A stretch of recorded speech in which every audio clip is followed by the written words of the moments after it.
Welcome, some goals for coffee break 39. Today we will talk about how to keep your balance, and it's like mainly based on a personal story. Mm-hmm. Welcome. Normally Thank I you. start. Normally I start the question with how are you doing, but is that a good question to ask? How are you doing? I think it's always a good question. And depending on the answer, you could immediately see or hear that I'm doing fine or not. So, and today is a great day. Keeping the balance also today between what I'm doing right now and my professional life, and afterwards family responsibilities. But it's a good day. So, thank you. Yeah, that's nice to start. The purpose today is in fact like we wanted to get like a personal story from somebody like really working in the corporate world. Mm-hmm. You are an executive assistant. Mm-hmm. In the past, you did like a lot of. You are like kind of a busy girl, yeah, interested in a lot of things. But one of your purposes is to help people Mm-hmm. and yeah, with a clear focus on mental health and Mm-hmm. Mm-hmm. well-being. Where is that?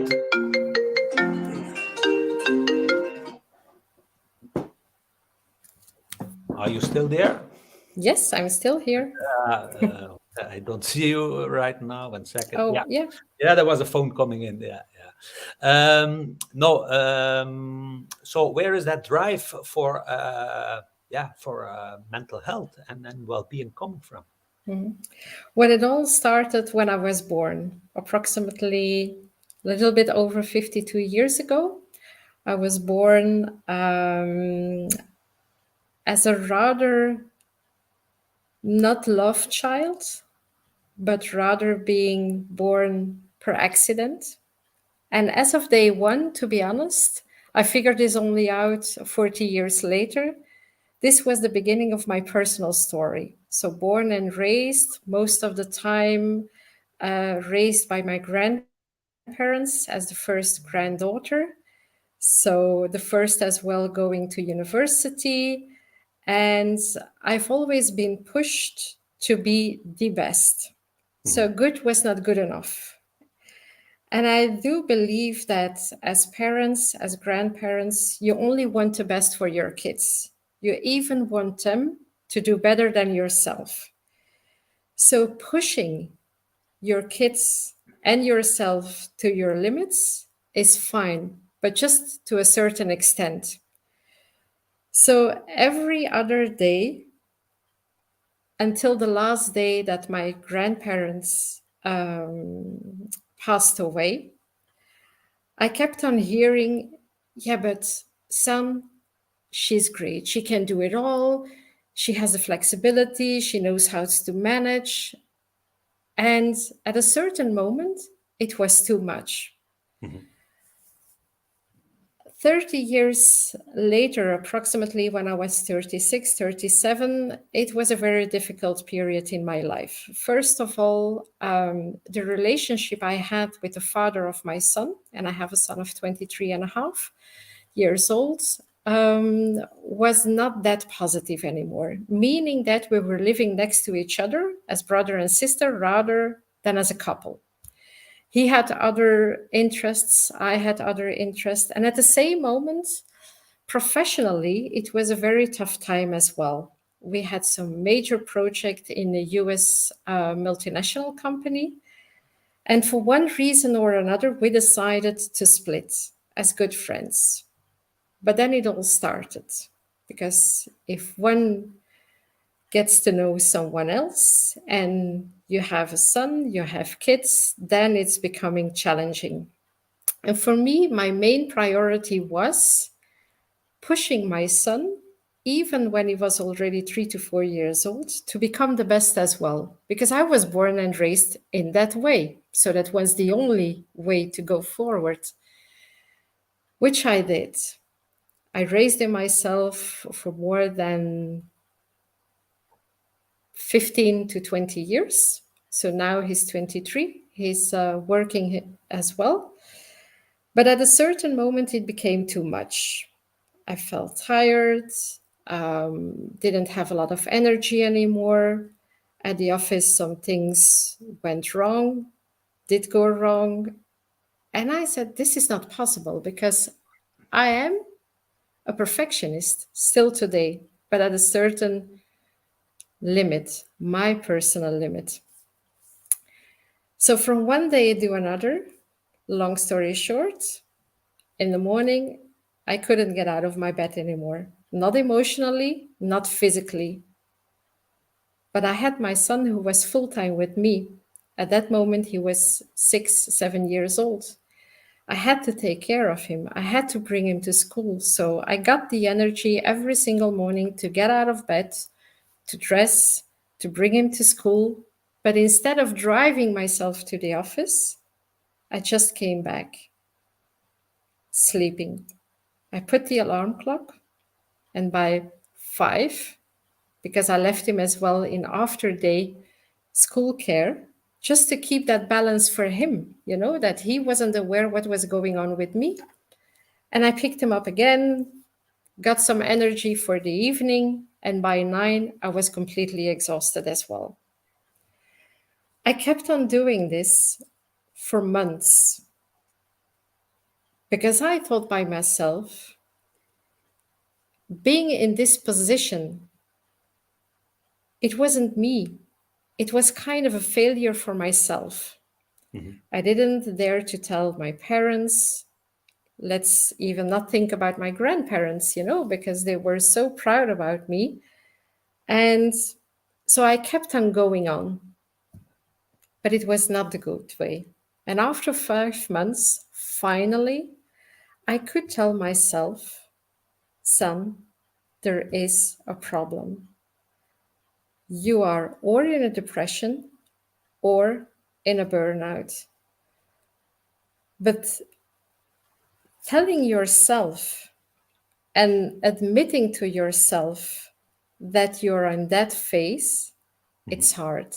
It was tough. It was the toughest thing that I ever had to do. But as of that day, Jim, for me, that was the time as well to become better again, to become the old Sen again, but with certain limits, my personal boundaries. So you could say that having been diagnosed so many years ago with a burnout, for me, this was the best thing that could ever happen to me. Although I still had some issues in my mind because, as I told in the beginning, I was born not as a loved child, but rather as an accident. I've never known my father. My mom kept him away from me. So that makes as well who I am. And at that moment, I met an extreme sporter, mental coach as well. And just I said, okay, now it's time to do something for myself. So I enrolled myself for his 2 days masterclass, become the best version of yourself and pushing your limits. And it was thanks to him that I opened my eyes and I said, okay, I had a tough life, but on the other hand, it makes me as well who I am right now. And I should be proud of that. But the main lesson I learned there was that person, he told me, and I'm really sorry for my expression, but he told me literally, Sam, you fucked up the life of your son. At that moment, he was 18. And I was like, what? I gave up my life, my personal life, because I was still a single mom, to make the best version of himself, to support him in everything, to push him. And there was the problem. I was pushing him too much that we became strangers. So there were 2 things I could do: being persistent and keep on going the way I was doing it with my son, or changing my life and changing my relationship towards my son.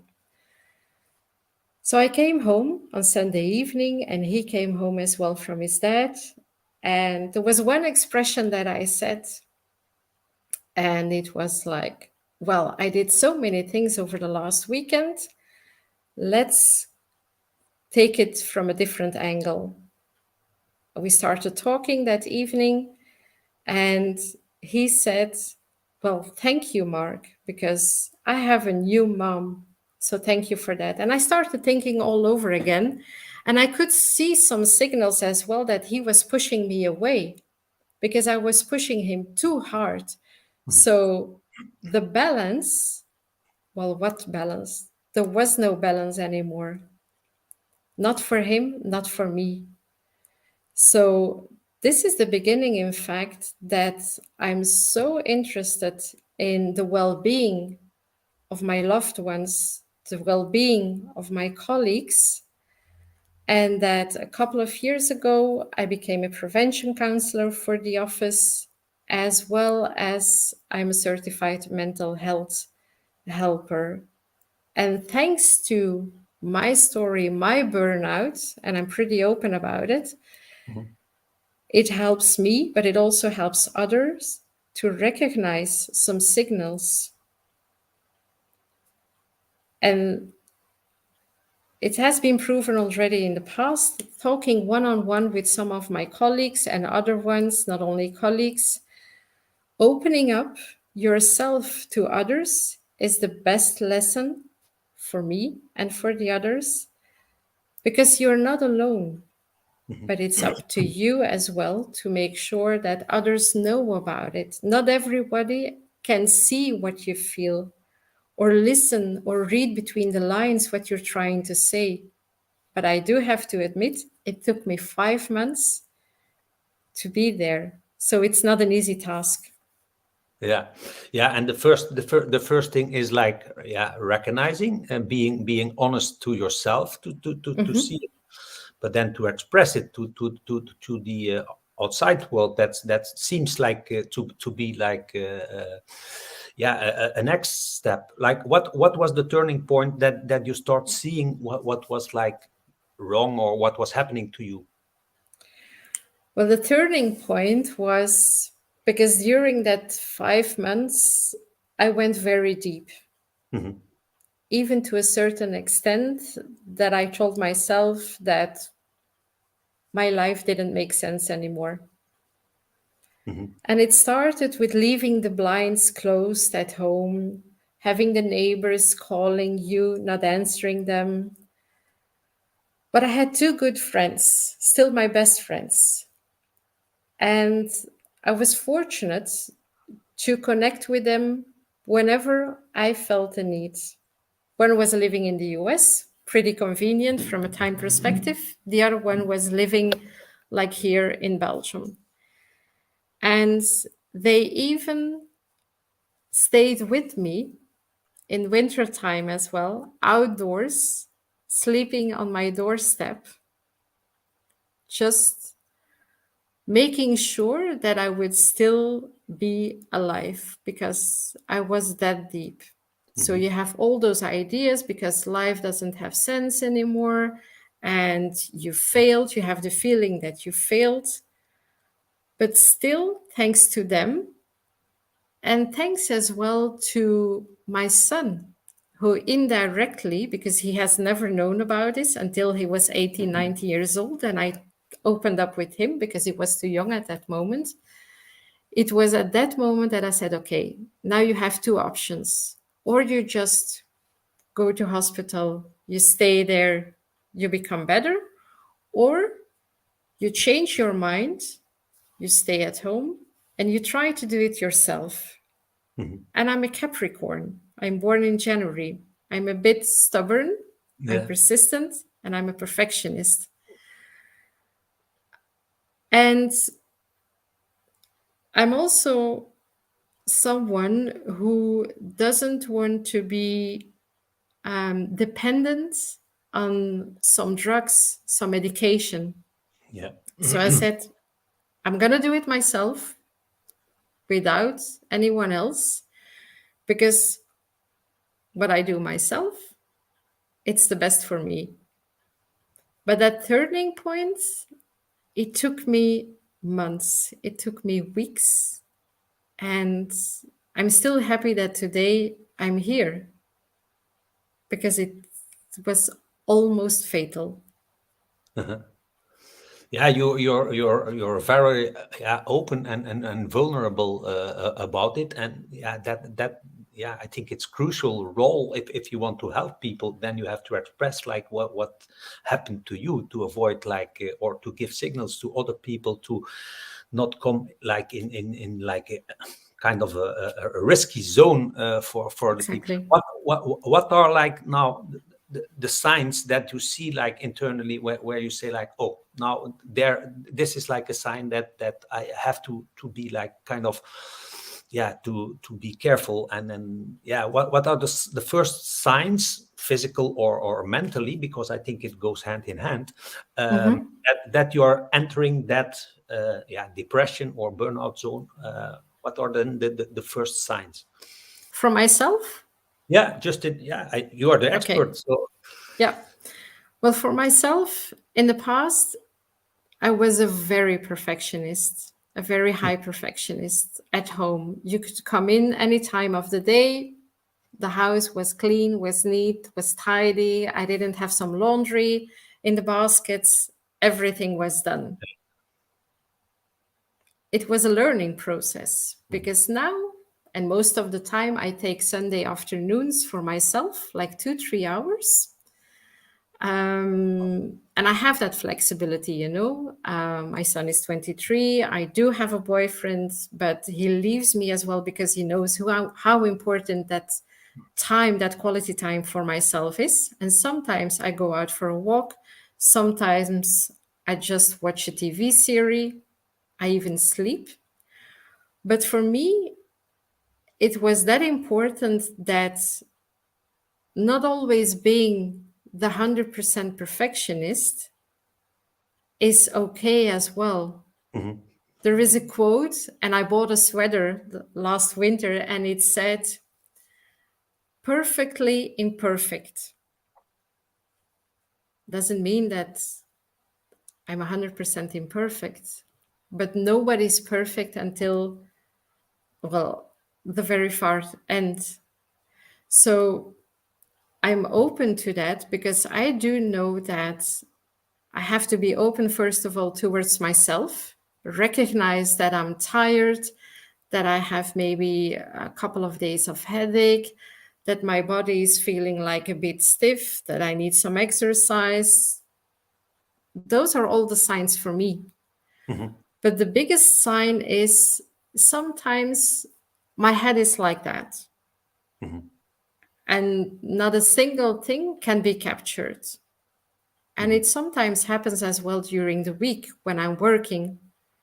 But I have the flexibility to call my manager or to send my manager a message saying that my head is full.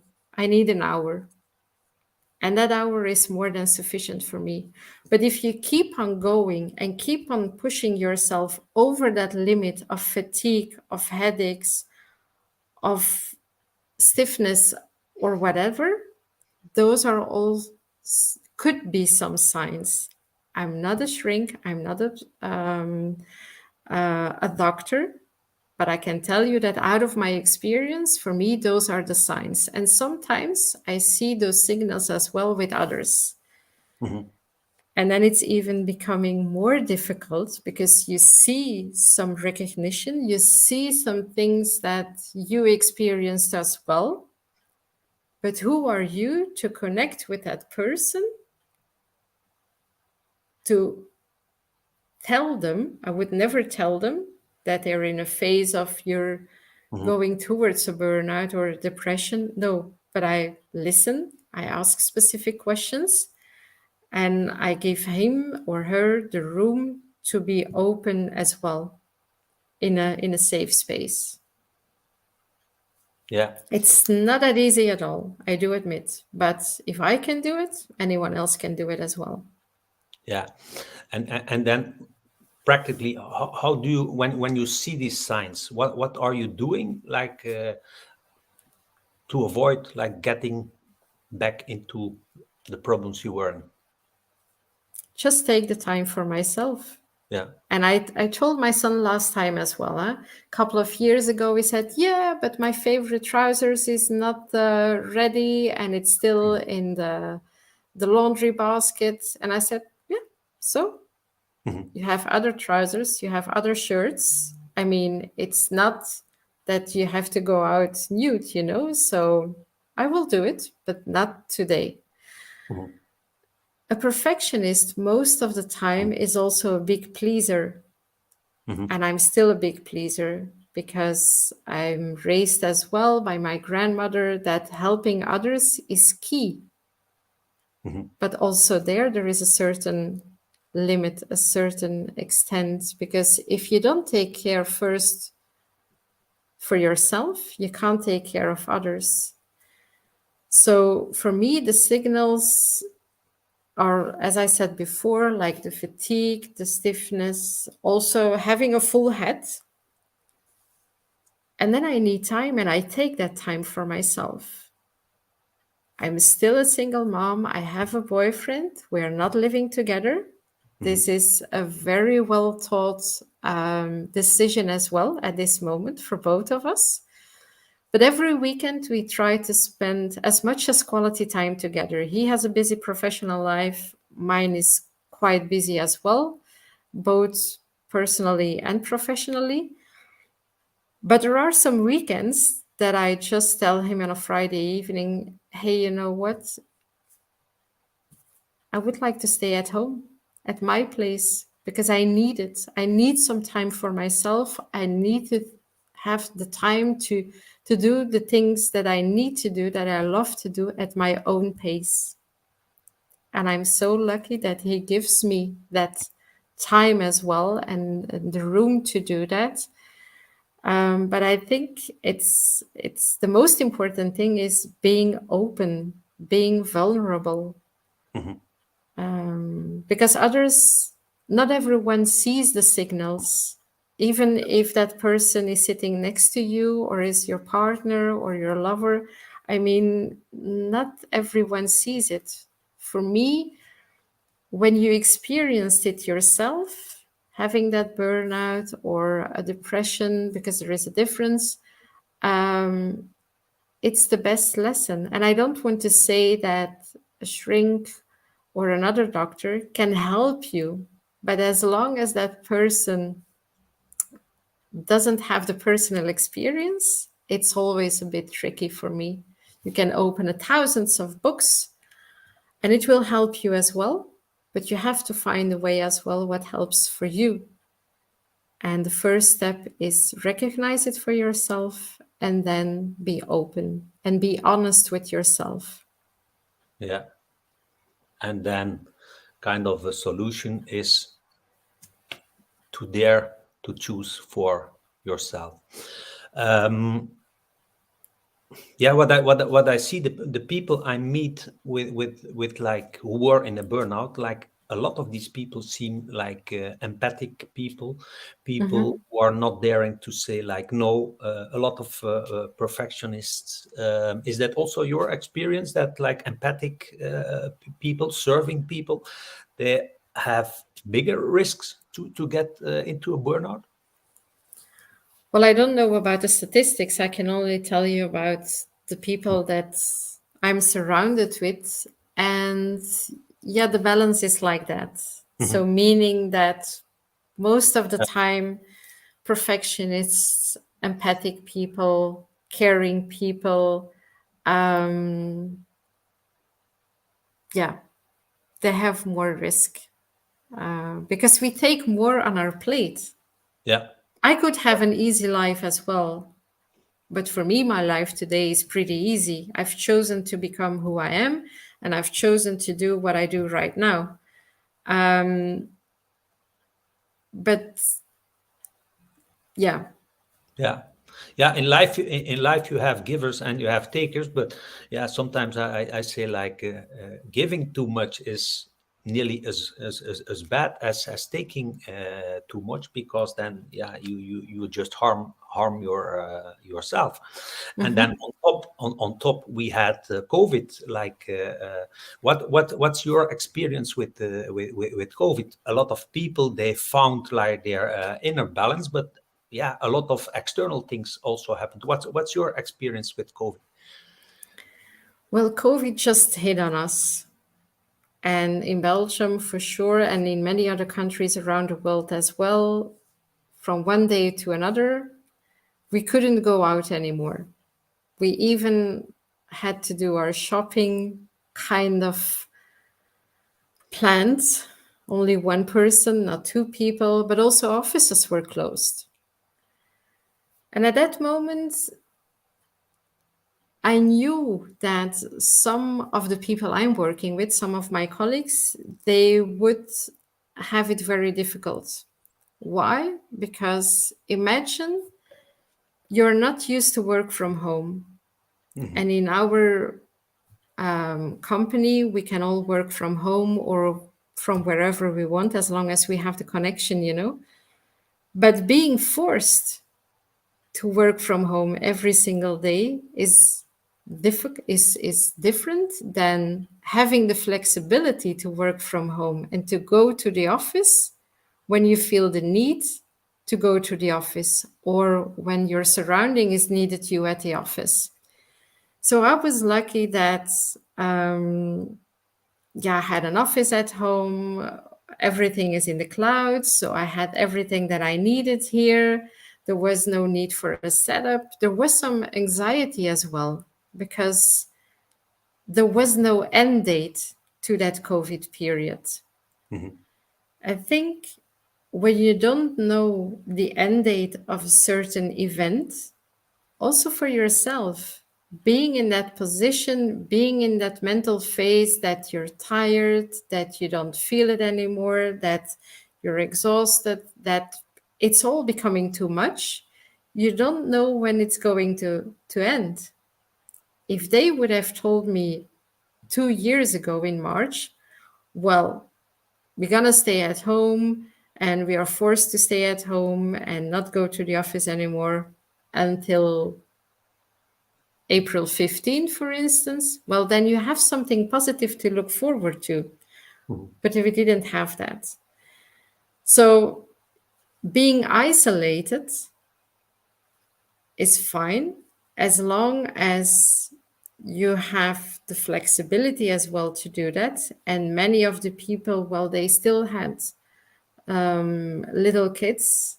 There was no school anymore. We became a parent, we became an employee, we were an employee.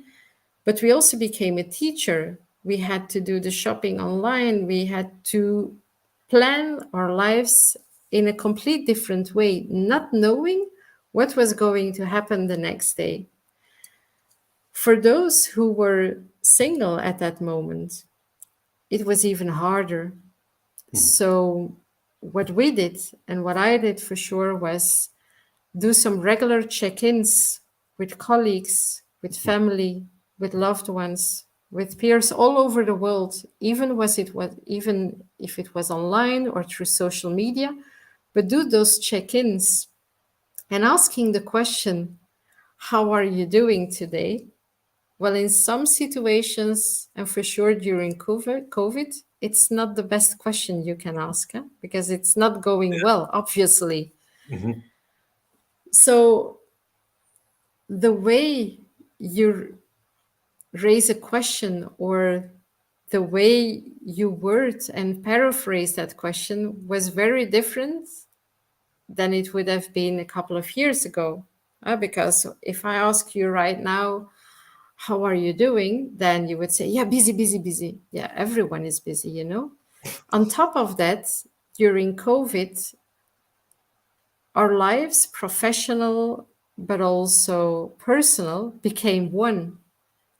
Mhm. It seems that there was no start in the morning anymore to do your job and to end in the evening, because those with little kids, they had the flexibility to take care of their kids in the afternoon or in the morning, and work a little bit longer in the evening when the kids were to bed. But suddenly, your living room was as well your office. And for me, that was a trigger at a certain moment because it was winter time, it was dark, it was even harder to get outside, to even be in the garden and talk to your neighbors. So you have to find some ways to keep on living, and that's the word what I would like to use here, to keep on living and to make sure that yourself but also your loved ones are fine, and try to keep a balance within that environment as well, which was a very closed environment. And sometimes it worked out, but sometimes it didn't work out at the best. So, and one of the things that we started doing then at the office was, well, we couldn't meet each other anymore in person because we had that, what was it, 2 meters distance.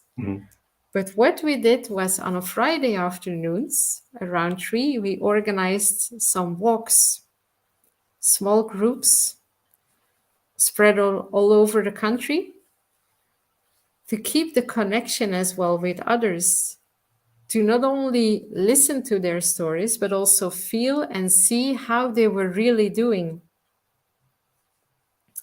And then people in smaller groups, they started to open up as well. And even today, I'm not a trust person in the office. It's a bit difficult because I'm the right hand as well of the CEO as an executive assistant. But those who would like to connect with me and listen to what I can tell out of a personal experience, they know where to find me. And I have a few colleagues and I have a few friends as well. They call me or they send me a text. And it's just those little things that I feel like, okay, now is time I have to call them. I have to connect with them, because even there as well, there is kind of a stop, kind of an idea of failure. I need some help, but do reach out yourself first as well, and accept help. Was difficult for me as well, huh? And still today it is difficult for me to accept help. But I know where my personal limit is, and I will never, never, never have a second burnout again, because I know the limits, my Yeah, limits. yeah. And how did you how were you able to reduce that I have to inner, like that inner I have to voice, like, telling yourself I have to do this, I have to perform, how are you able to reduce, like, to silent that inner voice? I think that's like a big thing for a lot of people to know. How were you able to reduce that? Well, I still, like many of us, and most of us, I think, I still have a lot of I have to do this. Hmm. I still have a lot of to do's. Hmm. But there is a difference between how you do those to do's, Hmm. when as well. And I'm coming back to the same point. When it's professionally and it's becoming too much, talk with your manager about it, be open about it. When it's in your personal life, be open and honest about it as well. I still have so many to-dos on my plate, but what I do know is that all those to-dos, I don't have to do them today or within the hour. There is always a certain extent, a certain deadline. And that deadline, well, some people think, yeah, but the deadline is now because you asked me to do it right now. So I have to do it now.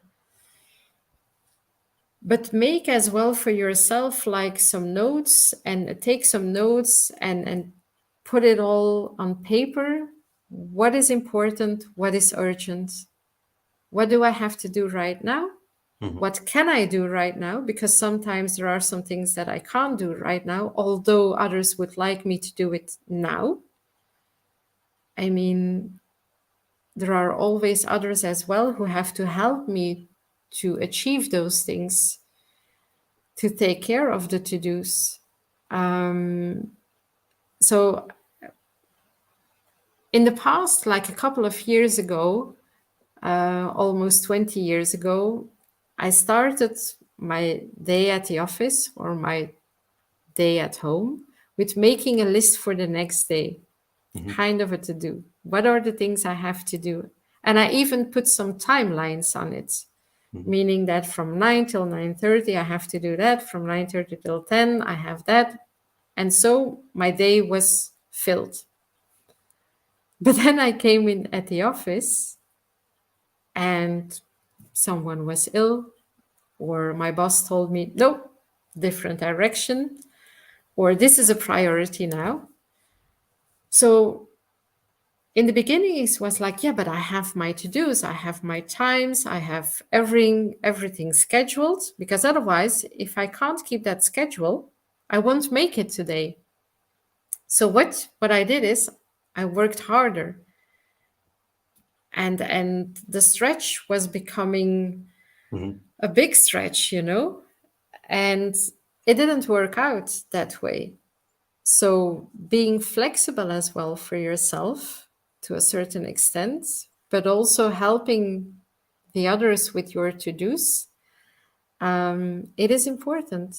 And I'm not the assistant of only the CEO of a company. I also support others. And sometimes at the same moment, they have different questions.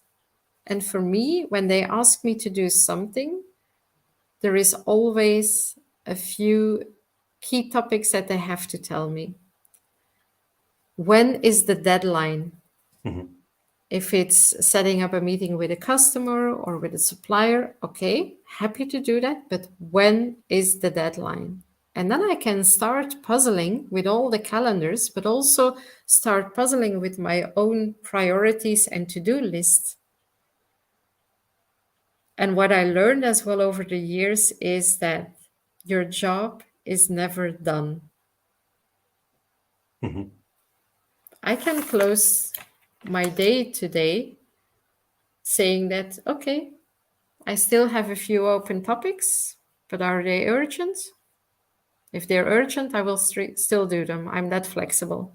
If they're not urgent or not that important, it can wait until tomorrow, maybe the day after.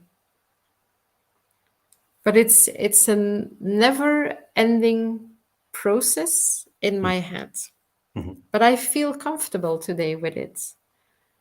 And I think this is key for my role then for an executive assistant. It depends, of course, on your role within your professional life, but it also depends, and there you can be the driver as well to make sure that when you have a family and a partner, it's not only up to you to do everything. Mhm. Just talk about it. What can you do? What can I do? How are we going to do this? Because this was something the moment that our son was born. Yeah, it was a firstborn, you know. You want to do everything perfectly.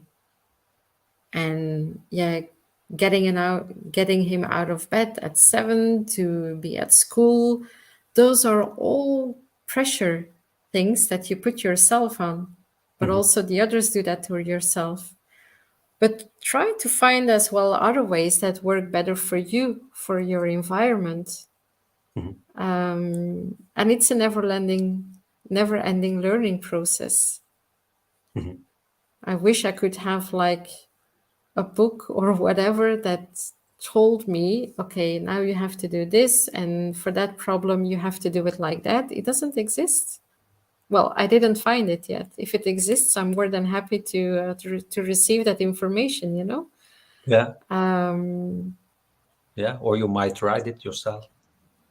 yeah, but still, I don't have all the. No, of course. I Yeah. can only talk about my personal experience. But for me, the most important thing was because why was diagnosed at that certain moment with a burnout? Why me, the perfectionist, the one who always wanted to be and must be the best? There was an underlying reason. It was not because of that moment in my life when I got divorced and when it was difficult at the office and was when it wasn't all going the way I wanted to be. No, no. The reason was because I was raised to become the best. Mm-hmm. I've always been pushed, and I was doing exactly the same thing with my son, Mm-hmm. but also with some younger colleagues, with some interns. I once had an intern, and after 2 weeks, she came to me and she said, I'm really sorry, but I'm scared about you. And I said, what? You're scared? Why? Yeah, you can be so pushy, but for me, that was bringing my passion to her. Mm-hmm. And I was like, and she said, yeah, but I'm still studying. And I said, good lesson. There was Mm-hmm. another lesson. So that person, she was really opening up with me. Mm-hmm. And I didn't have that feeling at all. So take that advice as well, listen to others as well, what you can do to be better.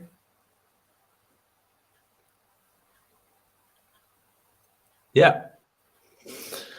Thank you very much for your vulnerable, open, wise story. I think you will help a lot of people who recognize themselves like in your story, maybe with like some other details. But I think, yeah, it's really important to have people for sure in the corporate world who open up and just express what happened to them, and yeah, like that they help others to avoid ending up in the same situation. So thank you very much for doing that, and for being like a role model, or like even a hero. I wouldn't call myself a hero. What I would like to do indeed is helping others still, that caring, that helping others, but with my experience, Mhm. and just listen to others as well. And everyone can learn from each other. But the first step starts with you. Be open, think about yourself, take care of yourself. Because if you don't do that, you're not able at the long run to take care of others. And just know that you can push to your limits, but your limits. Not others have to tell you what your limit is. And that's an important lesson. Yeah. Be the best version of yourself, but to a certain extent, Mhm. because my best version is not your best version. Yeah. And with this wisdom, I thank you again for being our guest, and Welcome. let's let's meet soon. Thank you very much for being here. Thank you.